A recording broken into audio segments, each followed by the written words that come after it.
Charlotte sa kanyang 3 araw na official visit sa Estados Unidos.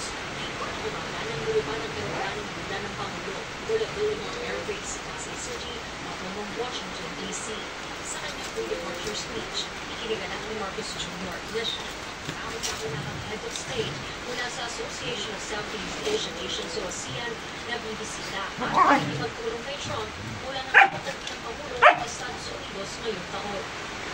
I intend to convey to President Trump and his cabinet officials that the Philippines is ready to negotiate a bilateral trade deal that will ensure mutually beneficial and future-oriented collaboration that both the United States and the Philippines will be able to take advantage of. Puchi! Puchi! Puchi!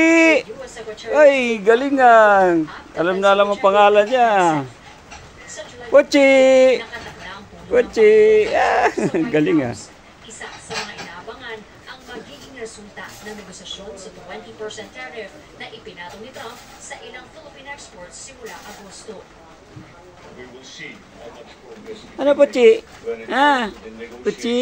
negotiations Puchi! with the United States Ano? concerning Ah, the changes that we would like to institute Puchi! so as to be able Ay, to ay, ay! alleviate Puchi! the effects of Puchi! tariffs Ano? Puchi! Puchi! Si Marcos sa ilang business leaders para himuking mumuhunan sa Pilipinas. Nauna na sa Estados Unidos si Defense Secretary Gibo Teodoro at ilang miyembro ng economic team. Gutom ka na, Puchi! Talakayin din ang issue sa West Philippine Sea. Puchi, gutom ka na, Puchi! Pinakaharap sa Indo-Pacific region.